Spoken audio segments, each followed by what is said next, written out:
이 잠언 15장 1절에서 7절 말씀을 가지고 지혜로운 자의 입술은 이라는 제목으로 하나님의 은혜를 나누도록 하겠습니다.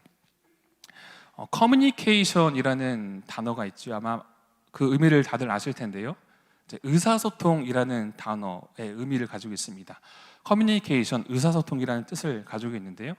이 커뮤니케이션의 어원을 찾아보면 common이라고 해서 공통의라는 뜻을 가지고 있습니다. 즉 커뮤니케이션, 이 의사소통이라는 의미는 서로 함께 어떤 그 무엇인가의 짐을 나누고 공유한다라는 의미를 가지고 있는 것이죠. 다시 말씀드리면 서로 대화하고 서로의 이야기를 나누는 그 의사소통은 나의 무엇인가를 내가 이루기 위한 것이 아니라 그 대화 나눔을 통하여서 서로의 것들을 함께 나누는 그런 공유의 의미가 있다는 것을 우리는 이런 단어를 통해서 발견을 하게 됩니다. 그렇지만 여러분, 우리는 이 대화, 의사소통을 할 때요, 어떠한 목적으로 우리가 대화에 임하고 있는지를 한번 살펴볼 필요가 있습니다. 때로는 상대를 이기기 위한 목적에 치우쳐 있는 우리들의 모습을 때로는 보기도 합니다. 반대로 나의 자랑을 드러내기 위한 목적으로 이 대화를 이끌어갈 때가 우리에게 있습니다. 여러분, 세상에서 가장 강력한 무기는 무엇이라고 생각을 하십니까? 많은 무기들이 있을 텐데요, 세상에서 가장 강력한 무기 중에 하나는 바로 사람의 혀입니다. 사람의 혀, 곧 이 말에는 사람을 살리는 힘과 동시에 사람을 죽일 수 있는 힘이 또한 있습니다. 말을 통하여서 정말 그 어느 것과도 바꿀 수 없는 위로를 얻게 되기도 하고요, 또 반대로 말을 통하여서 정말 그 지울 수 없는 상처와 그런 두려움과 아픔들을 사람의 말을 통하여서 우리는 또한 경험을 하게 됩니다. 그런데 이러한 말의 법칙은 사실은 이 세상뿐만 아니라 교회라는 그 공동체 안에서도 동일하게 있는 것들을 우리는 보게 됩니다. 여러분, 교회 공동체는 참 아름답고 선하고 깨끗한 곳임과 동시에 참 많은 아픔들을 가지고 있는 사람들이 모인 곳이 교회 공동체이지요. 그렇기 때문에 참 아픈 일들이 있을 수도 있어요. 여러분, 교회 공동체가 많이 힘든 일들이 생기는 이유는 무엇이냐면 사실은 사람의 말 때문에 그런 일들이 생기게 됩니다. 그러나 동시에 교회 공동체가 위로가 되는 이유는 또한 무엇일까요? 그 가운데에 하나님의 사람들의 말의 위로 때문에 교회 공동체가 때로는 상처를 주는 곳이기도 하지만 그 세상에서 지울 수 없는 그 상처를 치유함을 받는 위로의 공간이 또한 교회 공동체라는 곳입니다. 우리는 계속해서 이 금요일 저녁마다 이 제목을 가지고 시리즈 설교를 나누고 있는데 혹시 어떤 것인지 아십니까? 자, 알고 계시죠? 알고 계시는데 이제 부끄러워서 말씀을 못한다고 저는 믿겠습니다. 관계의 법칙이라는 그 제목을 가지고 시리즈로 계속해서 설교를 하고 있습니다. 오늘 이 저녁 특별히 하나님께서는 오늘 말씀의 제목을 통해서 보여지는 것처럼 지혜로운 사람의 입술, 지혜로운 자의 입술은 어떠한 입술인지 우리 신앙인들의 그 대화의 법칙에 대해서 하나님께서 이 잠언 15장의 말씀을 통해서 우리에게 말씀하시고자 합니다. 이 시간 이 말씀을 사모함으로 나아가는 우리 모두의 심령 가운데 사람의 말이 아니라 우리 가운데 계시는 그 성령 하나님의 그 교통하심을 통하여 하나님의 분명한 음성이 들려오는 이 저녁이 될 줄 믿습니다. 그렇다면 오늘 말씀을 통해서 발견하게 되는 믿는 사람들의 그 관계 속에서 나타나는 대화의 법칙은 무엇인가? 첫 번째, 우리 1절과 2절의 말씀을 먼저 함께 읽어보도록 하겠습니다. 1절과 2절의 말씀을 읽어보겠습니다. 시작. 유순한 대답은 분노를 쉬게 하여도 과격한 말은 노를 격동하느니라. 지혜 있는 자의 혀는 지식을 선히 베풀고 미련한 자의 입은 미련하는 것을 쏟느니라. 아멘. 자, 우리 대화의 법칙을 통해서 발견할 수 있는 모습, 첫 번째는 나의 대화의 태도는 나의 신앙의 현 주소를 보여준다라는 것입니다. 자, 같이 한번 따라하길 원합니다. 나의 대화의 태도는 나의 신앙의 현 주소를 보여준다. 아멘. 1절과 2절의 말씀을 읽어본 것처럼 하나님을 사랑하는 사람들의 그 언어 생활, 언어의 습관들은 유순한 대답과 지혜로운 혀인 것을 이야기를 합니다. 여러분, 그 이유는 무엇입니까? 유순한 대답은 생명을 야기하지만 과격한 말은 분노를 격동시키기 때문에 그렇습니다. 여러분, 우리 사람들에게는요, 누구에게나 다 존경받고 싶고 누구에게나 다 존중받고 싶은 내면의 욕구가 모든 사람들에게는 있습니다. 그러나 문제는 그 대화의 목적이 이런 사람의 욕구가 있음에도 불구하고 이 대화의 목적이 존경과 존중이 아니라 상대보다 나의 우월함을 드러내기 위한 마음으로 대화가 펼쳐지기 시작한다면 그 대화는 삐그덕거리기 시작합니다. 우리는 이런 대화의 법칙을 성경을 통해서 또한 발견을 하게 되는데요, 열왕기상과 역대기에 나타난 이스라엘의 그 분열의 역사 속에서 우리는 이를 발견을 할 수가 있습니다. 열왕기상 12장 13절에서 14절의 말씀인데요, 자막을 통해서 같이 함께 읽도록 하겠습니다. 시작. 왕이 포악한 말로 백성에게 대답할세 노인의 자문을 버리고 어린 사람들의 자문을 따라 그들에게 말하여 이르되 내 아버지는 너희의 멍에를 무겁게 하였으나 나는 너희의 멍에를 더욱 무겁게 할지라. 내 아버지는 채찍으로 너희를 징계하였으나 나는 전갈 채찍으로 너희를 징치하리라 하니라. 아멘. 지금 이 이야기는 솔로몬의 아들인 르호보암의 이야기입니다. 솔로몬이 타계한 이후에 이제 그의 아들인 르호보암이 왕위를 이어받게 되겠죠. 그런데 그 소식을 듣자마자 사실은 솔로몬을 피해서 도망갔던 이 여로보암이라는 사람이 르호보암에게 와서 찾아서 이야기를 합니다. 왕이시여, 왕의 아버지가 우리의 멍에를 매우 무겁게 하였으나 왕은 이제 왕의 아버지가 우리에게 지워진 그 명예를 가볍게 해주신다라면 우리가 왕을 섬기겠습니다. 쉽게 말씀을 드리면 왕의 아버지가 우리를 향하여서 큰 벌을, 큰 징계를 하여서 우리가 도망을 다니고 있지만 왕의 아버지가 돌아가셨기 때문에 왕께서 그런 우리의 징계를 가볍게 해주시면, 멍에를 가볍게 해주시면 우리가 왕을 충성되이 섬기겠습니다 라는 그런 이야기인 것이죠. 자, 이러한 간청에 르호보암이 한 이야기가 우리가 좀 전에 읽은 13절과 14절의 이야기입니다. 간단하게 말씀을 드리면 내가 너희를 내 아버지보다 더욱 세게, 더욱 강하게 징계할 것이다 라는 그런 이야기를 합니다. 자, 이 이야기의 내면을 살펴보면 사실은 아버지 솔로몬을 섬겼던 원로들의 의견을 듣기도 하고요, 또 르호보암은 자신과 함께 자랐던 또래들의 이야기를 듣고 두 가운데서 이제 나름대로 고민을 하지 않았겠습니까? 그런데 자기 아버지를 옆에서 섬겼던 원로들의 의견을 따르지 않고 자신과 함께 자랐던 또래들의 의견을 듣고 그 의견이 클릭이 되어서 이렇게 이야기를 하는 것이죠. 그리고 그 결과 이스라엘의 분열의 중심에 있는 왕으로 기록이 되게 됩니다. 자, 여기서 발견할 수 있는 모습은 무엇입니까? 아버지 솔로몬, 여러분, 르호보암이 어떠한 마음으로 이 여로보암에게 그런 이야기를 했을까요? 정말 객관적으로 판단하고 분석해 보았을 때 정말 그렇게 하는 것이 나라를 이끌어가는 데 도움이 되기 때문이라고 생각했을까요? 아니요. 아마 이 르호보암의 마음에는 사실은 솔로몬이 막대한 부를 이룬 왕이지 않습니까? 그 아버지의 그 왕권의 그늘을 가리는 것을 아마 싫어했었을 것 같아요. 그러다 보니 자신의 아버지 솔로몬보다 자신의 그 왕권을 더욱 드러내고자 하는 그 마음의 욕심이, 내면이 그에게 있었고 이게 르호보암의 속마음이었던 것이죠. 여러분, 그러나 솔로몬은 물론 말년에 좋지 못한 모습을 보여주지만 솔로몬이 처음 왕이 됐을 때의 모습과 참 많은 대비를 이루게 됩니다.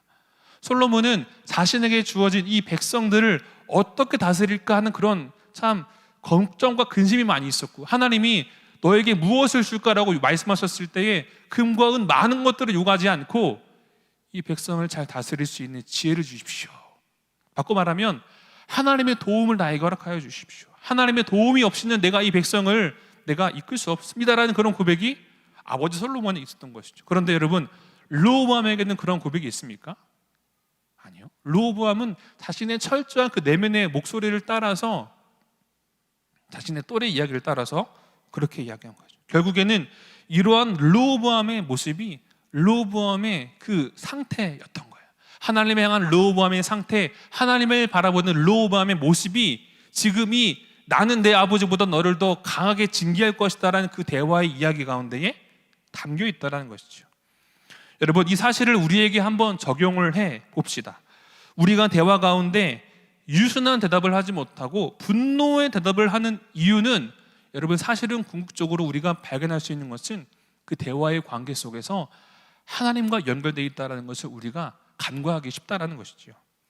요한복음의 말씀처럼 우리의 포도나무 대신 그 주님께 붙어 있을 때, 우리의 포도나무 대신 그 예수님께 우리가 가지로서 붙어 있게 되면 여러분 열매가 맺힙니까 안 맺힙니까?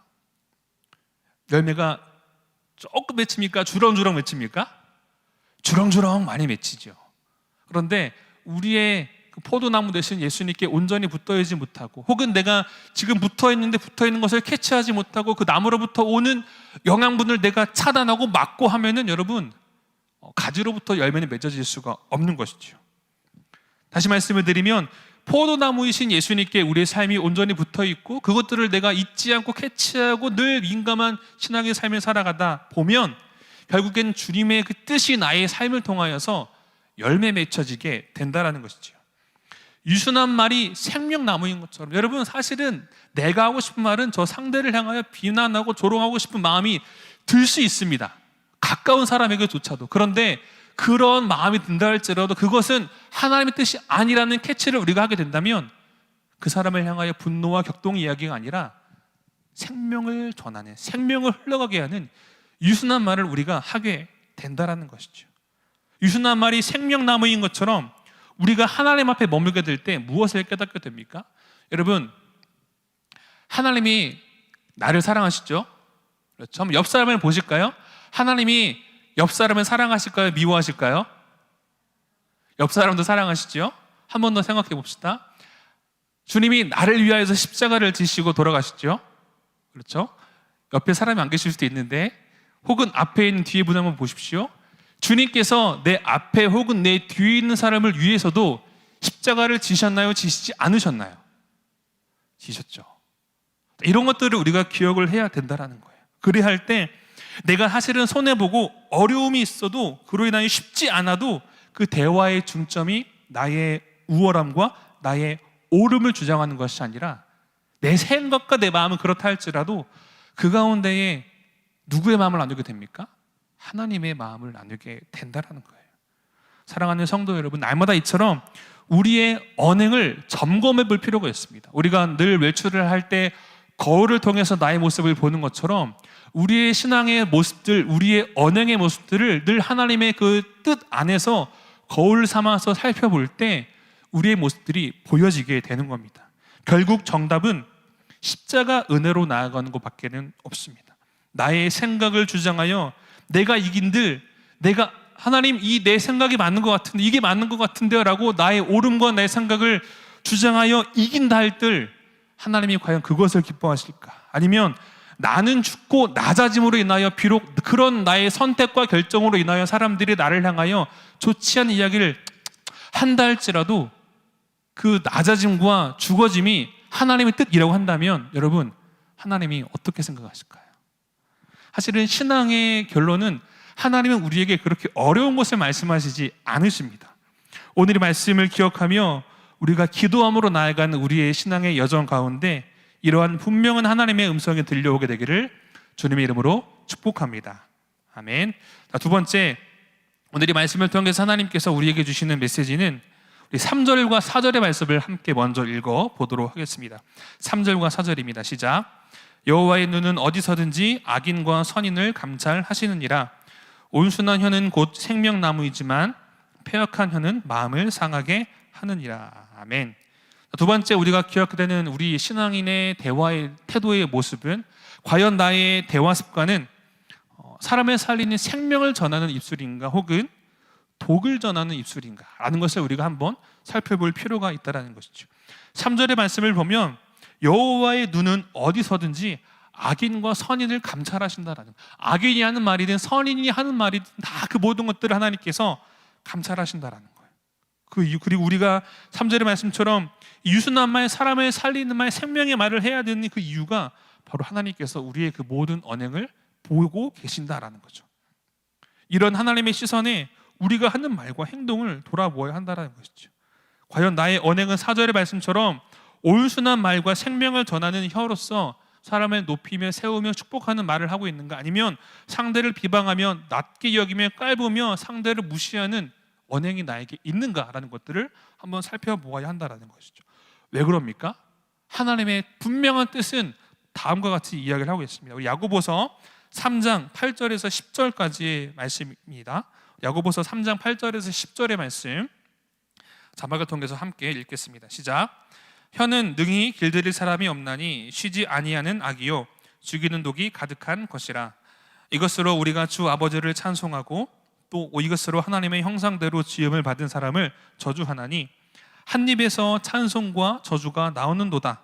내 형제들아 이것이 마땅하지 아니하니라. 아멘. 무엇을 말씀하십니까? 한 입에서 찬송과 저주를 같이 하는 게 괜찮다? 마땅하지 않다? 마땅하지 않다. 주를 찬양하는 입술에서 동시에 저주가 나온다라는 것은 마땅하지 않다라고 성경은 우리에게 가르쳐 주고 있습니다. 제 개인적인 이야기를 잠깐 좀 나눠드리도록 하겠습니다. 제 가족 이야기를 종종 해드리는데 여러분 절대로 오해하지 마십시오. 저희 가정은 화목한 가정입니다. 오해하지 마십시오. 저는 아내를 사랑하고 아내도 저를 사랑합니다. 그런데 목회자인 저임에도 불구하고 이제 결혼한 지 한 3년 됐습니다. 또 아이가 이제 지금 이제 27개월, 8개월 되어 가고 있고 또 다음 달에 둘째가 태어났는데 여러분 우리가 다툼을 가끔 할까요? 한 번도 하지 않을까요? 한 번도 하지 않게 되기를 소망하지만 이제 사랑하다 보면 크고 작은 다툼이 있습니다. 그런데 여러분의 이해를 돕기 위해 말씀을 드리는 것이고 저는 이제 아내를 매우 사랑합니다. 아마 공감을 많이 하실 텐데요. 부부 싸움의 시작은 정말 사실은 큰 것에서부터 시작하지 않은 것 같아요. 아마 제 인생의 선배님들이시기 때문에 아마 저보다 더 잘 아실 텐데 정말 작은 것에서부터의 다툼이 시작이 됩니다. 그러다가 그 다툼이 점점점 거듭되면 거듭될수록 사실은 다툼을 시작했던 그 문제의 본질은 온데간데 없고요.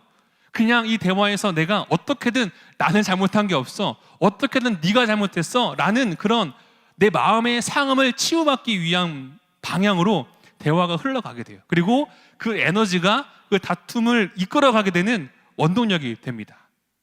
저만의 이야기 아니죠? 다들 공감하실 텐데요. 참 그러다 보니 나의 감정의 상함이 어느새 그 대화의 다툼을 이끌어가는 힘이 되는 거죠. 그러면서 대화의 표현들은 문제의 옳고 그름을 떠나서 그냥 상대의 잘못을 헐뜯고 비방하는 데 혈안이 됩니다. 그런데 이러한 사실은요, 사실은 부부뿐만 아니라 우리가 관계를 맺는 모든 상황 속에서도 동일하게 적용이 되는 것 같습니다. 지금 내가 하고 있는 이야기의 주장의 솔직한 마음의 동기가 무엇입니까? 겉으로는 효율과 이 상황을 잘 해결해 나가기 위한 것일 수도 있고 그러한 효율과 논리적인 것 또한 너무나 필요하고 중요합니다. 그러나 혹 대화의 목적이 무조건 상대를 이기기 위해서 나는 잘못한 게 없어, 나는 옳아, 내가 무조건 맞아 라고 주장하기 위한 대화의 목적과 방향으로 때로는 흘러갈 수도 있다 없다? 있다라는 것입니다. 저에게서는 그런 모습들이 종종 보여지더라고요.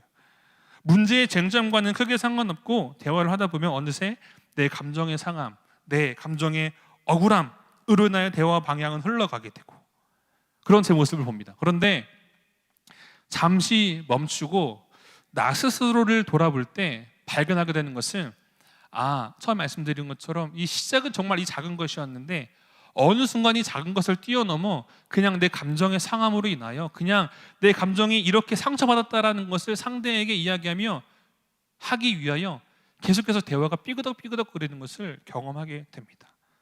그냥 내가 조금 졌으면 별거 아닐 텐데 금방 넘어갈 것인데 그러나 그게 눈덩이처럼 크게 불어나 버리게 된 것을 보게 됩니다. 그러면서 저는 아내에게 이런 이야기를 하죠. 여보, 내가 미안해. 그러면 이제 제 아내도 참 지혜로운 여인이라 나도 미안해 그렇게 대부분 이야기를 합니다. 대부분. 자, 그런데 이런 사실을 우리 신앙생활에 적용을 해보았을 때 우리 일상성에서 그리고 우리 공동체 안에서 우리의 입술을 또한 우리도 점검해 볼 필요가 있다는 것이죠. 하나님의 영광을 위한 일임에도 불구하고 그 일들을 바라볼 때 수구수구수구 거리는 일들이 우리의 내면 속에 있을 수가 있어요. 그리고 내가 지금 하는 이 말과 입술을 통하여 과연 그 가운데 이 이야기들을 통하여 이 일들을 통하여 이 말들을 통하여 생명이 흘러가고 있는가? 상대를 존중하며 상대를 하나님의 형상으로 축복하고 있는가? 아니면 상대를 깔아뭉개고 내가 옳다, 내가 맞다라는 것을 주장하기 위하여서 상대에게 상처를 주는 이야기를 하고 있는가? 라는 그런 신앙의 되돌아봄이 우리에게 필요하다는 것입니다. 왜요? 하나님께서 원하시는 것은 야고보서의 말씀처럼 우리의 입술이 할렐루야 하나님을 찬양합니다, 주님 모든 영광 받아주소서라고 하나님 향한 경배의 입술에서 동시에 형제를 비방하면 저주하는 이야기를 하나님께서 원치 않으신다라고 성경은 우리에게 이야기하고 있기 때문에 그렇습니다. 그 가운데 나의 지금 이 언행의 모습을 통하여서 하나님은 여러분 무엇이라 말씀하십니까? 혹은 하나님의 그 마음이 어떠할까요? 사실은 아까 찬양을 하며 기도하는데 제 안에 참 그런 마음이 들더라고요. 부모님들이 자녀들을 볼 때 사실은 이 5손가락 깨물어서 안 아픈 손가락이 있을까요? 물론 이제 좀 저는 엄지손가락이 조금 두꺼워서 이게 좀 더 아프기는 한데 자녀들을 5손가락 깨물어서 안 아픈 손가락이 없죠. 그런데 자녀들이 서로 엄마에게 엄마 형이 나 어떻게 했어? 엄마 동생이 나 어떻게 했어? 그 가운데서 여러분 엄마가 누구의 편을 들까요? 사실은 편이 없죠. 물론 이제 형제의 관계 속에서 조금 더 형을 향하여 네가 형이니까 조금 더 동생을 위해서 참아라, 혹은 동생을 향하여 네가 그래도 동생이니까 형 말 잘 들어야지, 그 가운데서 참 중재를 하기 위해서 부모님들이 많이 애쓰시는 것 같아요. 그런 생각이 조금 들더라고요. 하나님께서 나를 향하여 나 박신광 목사라는 사람을 향하시는 그 말씀이 그와 같겠구나. 혹 누군가 나를 힘들게 할 때, 누군가 나를 어렵게 할 때 하나님의 마음은 모두 다 하나님의 사랑을 받은 사람으로서 같이 협력하여 선을 이루어 하나님을 예배하는 그런 꿈을 하나님께서 가지고 계시는구나라는 그런 찬양 가운데 좀 묵상이 되어지게 되더라고요. 사랑하는 우리 금호중앙 성도 여러분, 이처럼 우리가 이런 우리들의 모습을 돌아보고 하나님의 말씀 앞으로 나아갈 때 그런 하나님의 마음이 우리 가운데 깊이 새겨지는 은혜가 있기를 주님의 이름으로 축복합니다. 그리고 이미 우리 안에 계신 그 성령의 말하게 하심을 따라 하나님 주신 음성을 붙잡고 살며 살아가는 우리 귀한 금호중앙의 모든 성도님들 되시기를 주님의 이름으로 축복합니다. 우리 마지막으로 5절의 말씀을 함께 읽겠습니다. 5절 읽겠습니다. 시작. 아비의 훈계를 업신여기는 자는 미련한 자요, 경계를 받는 자는 슬기를 얻을 자니라. 아멘. 이 잠언 15장의 말씀을 통하여서 하나님께서 우리에게 주시는 신앙인의 그 대화의 태도에서 필요한 것, 바로 모든 관계는 하나님과의 대화로 풀어야 한다라는 것입니다. 자, 저를 한번 따라 해주시겠습니까? 모든 관계는 하나님과의 대화로 풀어야 한다. 아멘. 개역개정의 5절의 말씀이 조금 이해가 되지 잘 않는 것 같아서 세번역 성경을 좀 제가 찾아봤는데요, 자막을 통해서 한번 눈으로 따라와 주시면 좋을 것 같습니다. 어리석은 사람은 자기 아버지의 훈계를 업신여기지만 명찰한 사람은 아버지의 책망을 간직한다. 뒷부분 보시면 명찰한 사람은, 지혜로운 사람은 아버지의 책망을 간직한다라는 거죠. 아버지의 책망을 듣는다라는 거예요. 아버지의 음성을 듣는다라는 거예요. 그리고 그 아버지의 뜻을 마음에 간직한다라는 것이죠. 아버지의 훈계를 업신여기지 않고 간직하는 것이 지혜로운 사람이라고 이야기를 합니다. 우리의 신앙으로 가져와 보면 우리에게 말씀하시는 하나님을 향한 귀를 기울이는 시간이 필요하다라는 것이죠. 조금 더 구체적으로 보면 여러 관계의 문제와 어려움들이 있을 때 그 문제를 기도의 시간으로 풀어간다라는 것이죠. 하나님과의 대화의 시간으로 풀어간다라는 것이죠. 그런데 여러분, 한번 솔직해져 봅시다. 우리의 대화의 습관을 여러분 단번에 바꾸는 게 쉽습니까? 아니죠. 정말 하나님의 간권적인 역사가 있지 아니하고서는 저 스스로조차도 저의 작은 생활 습관조차도 잘 바뀌지 않는 것 같아요. 하물며 우리의 대화의 습관이 여러분 단번에 바뀌는 게 정말 어렵습니다. 불가능한 것은 아니지만 정말 어렵습니다. 그렇기 때문에 그 문제를 해결을 위하여서 우리에게 가져오지 않고 날마다 조금씩 더디다 할지라도 하나님을 향하여 가지고 나아가는 그런 우리의 결단이 필요하다는 것이죠.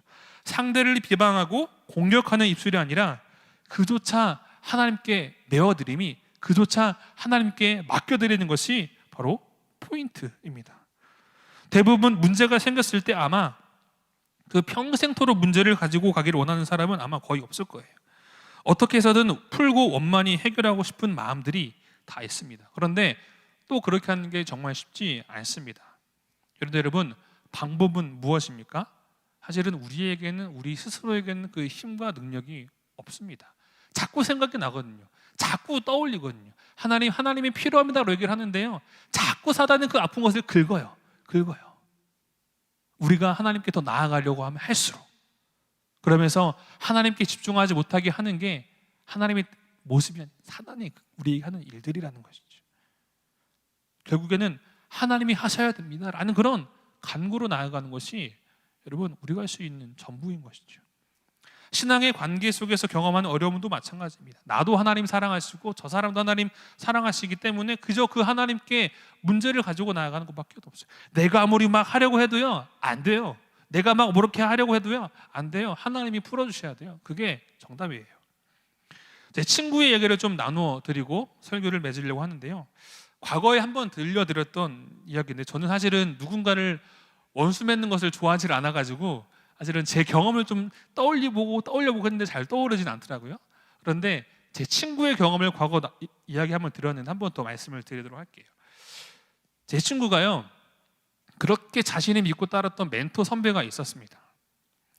그리고 그 선배에게만 얼마나 그 선배를 믿고 따랐는지 그 선배를 향하여서만 남들에게 말하지 못하는 자신의 가정의 치부를 고백을 한 거예요.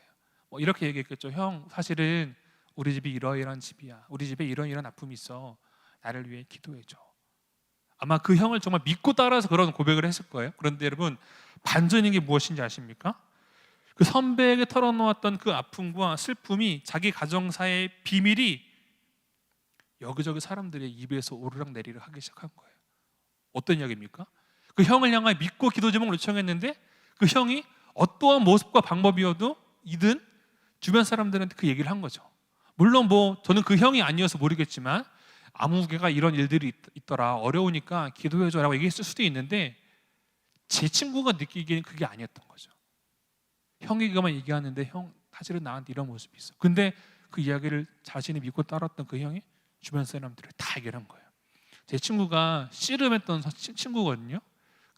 이랬던 친구인데 친구가 항상 저한테 얘기하기를, 친구가 나는 이래봬도 아기 때 인큐베이터에서 자랐어 이렇게 얘기를 하는데, 씨름했던 친구이다 보니까 그 어깨분들이랑 되게 친해요. 그 친구도 사실은 반전은 그런 생활을 하던 친구였는데 이제 신학교에 오고 이제 주님을 만남으로 인해서 사실은 이제 회심을 한 거죠. 그런데 회심을 했음에도 불구하고 이러한 상황에 맞닥뜨리게 되자 제 친구의 감정에서 주체할 수 없는 분노가 막 치밀어 올랐어요. 같은 캠퍼스이다 보니까 왔다 갔다 그 형을 만나고, 또 같은 예배팀 찬양팀이었어요. 매주 보거든요. 그 형을 볼 때마다 자기 옛날 모습이 속으로 나오는 거죠. 설교 중 이런 표현 죄송하지만 가서 두들겨 패고 싶다. 그 정도로 자신의 분노와 감정이 제 친구의 마음속에 있었어요. 그런데 어떻게 두들겨 팹니까? 그래서 제 친구가 내린 결론은 그냥 그 문제를 가지고 하나님께 나아갔어요. 단번에 사실은 해결이 되지 않았어요. 그 친구가 이야기하기를 이렇게 기도를 했는데도 그렇게 되진 않더라. 기도하는 순간에 네 하나님 알겠습니다라고 결단을 해도 다시 그 형의 모습을 보니까 또 두들겨 패고 싶은 마음들이 계속 올라오더라. 그런 이야기를 하더라고요. 그런데 그런 과정을 반복하고 하나님께 가지고 나아가는 그 기도의 시간, 씨름의 시간들을 통하여 점점 그 마음의 분노가 깎여가면서 전처럼 사실은 그 형을 향하여 따를 수는 없지만 그 형을 향한 분노와 원망이 사그라들고, 저 형도 저런 연약한 모습이 있구나. 저 형도 그럼에도 불구하고 하나님께서도 저 형을 사용하실 거야 라는 그런 고백으로 제 친구의 고백이 바뀌게 된 것을 경험을 하였습니다. 사랑하는 성도 여러분, 세상에는 이처럼 신앙의 여정 속에 우리의 힘으로 할 수 없는 것들이 참 많습니다. 나 한 사람의 신앙 여정도 그렇고요, 관계도 마찬가지입니다. 그러나 하나님께서는 그런 저와 여러분을 그대로 내버려 두기를 원치 않으십니다. 예수님께서 죄된 우리의 인생 가운데에 매우 적극적으로 개입하셨어요. 예수님께서 우리의 인생에 매우 적극적으로 개입하신 것이 무엇입니까? 성육신, 십자가의 사건이지요.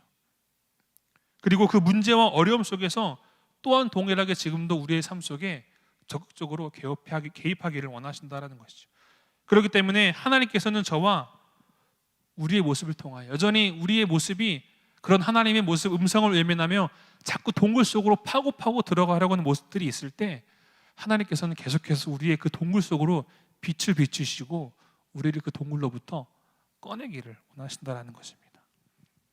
이 시간 이 저녁 저와 여러분의 삶에 주님의 그 빛의 비춤으로 어둠의 동굴을 벗어나 빛의 자녀된 삶을 살아가는 우리 모든 하나님의 사람들이 되기를 주님의 이름으로 축복합니다. 오늘 말씀의 제목이 지혜로운 자의 입술이라는 제목인데요. 여러분, 지혜로운 자의 입술은 어떠한 입술이라고 생각하십니까? 상대가 상처를 받던 받지 않던 그것과 상관없이 그냥 무조건적으로 나의 의나 나의 정당성을 주장하는 입술일까요? 아니면 설령 억울함이 있어도 그 모든 것을 주님께 맡기며 사람을 살리는 생명의 말, 사람을 축복하는 사랑의 말, 그 영혼을 향한 하나님의 마음을 나누는 말, 어느 것이 하나님께서 원하시는 지혜로운 자의 입술이겠습니까?